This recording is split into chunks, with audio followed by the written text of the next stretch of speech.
Ang handog ng Agro-Techno Demo Forum.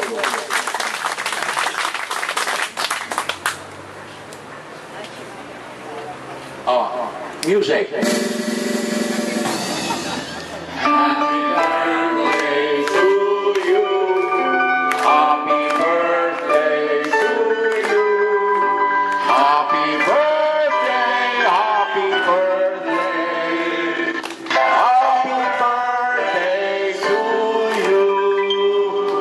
Blow and make your wish. Okay, palakpakan tayo. At syempre, narito si Kasani muna para sa kanyang mensahe, sa kanyang karawan. Okay, Kasani. Salamat ka, Francis. Tayo matunurin. Sabi nga, ladies first. Binibigay ko sa akin. Kasani. Magandang umaga po sa inyo lahat. Sige, meron na. Unang-una po tapos salamat po kay Lord dahil sa dinagdagan niya ang edad namin mag-asawa. Pero sa atin lahat, sana ang ating gawing priority sa buhay ay si Lord. Dahil kung siya ang priority natin, He will bless our family, career, financial, and finances.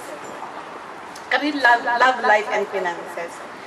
Napasalamat ako kay Ka Francis. Napasalamat ako kay Ka Francis dahil sa kanyang pamilya, kay Doc Milo, sa inyo lahat. Si Ka Francis ay ginawa ng Diyos na bilang isang channel of blessing sa atin lahat, pati si Doc Milo.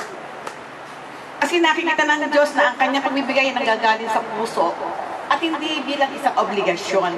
Kaya sana sa ating samahan, manatili ang ating humility, tapos ang ating pagmamahal sa isa't isa, at lagi tayong na kay Lord. Yun lang po at marami pang salamat.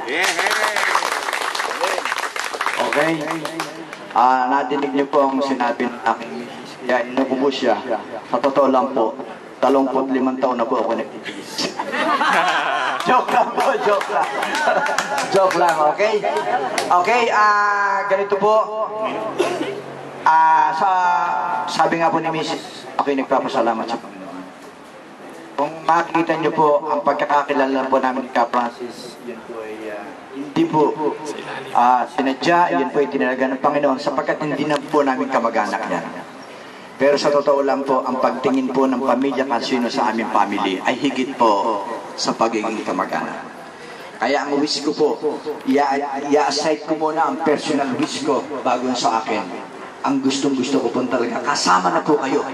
Yun ang manggagaling sa puso. Ang mabalik ang tunay na kalusugan ni Ka Francis Cansino. Kaya yan po ang number one wish ko. Yan po talaga ang aking number one wish sapagkat nakikita po natin may busilak siyang puso. Damang-dama po natin lahat yan. Busilak po ang puso po ng tao na yan. Kaya po, yan po ang number one wish ko. Pangalawa lang po sa aking sarili, bumaba po ang buhay, nang sa gayon po ay makapaglingkod po tayo. Sapagkat wala po talagang tanging hangarin. Kahit yan po ako magsalita, ang lagi ko po sinasabi. Sana po maging maganda ang pagtingin ng ating kapwa-tao sa mga magsasaka. Sapagkat sa buong mundo, ang magsasaka ang sanglaging bida.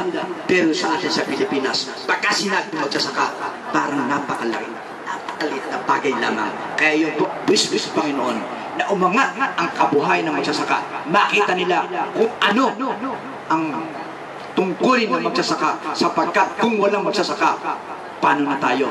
Wala tayong kakainin. Yun lang po at maraming salamat sa inyo.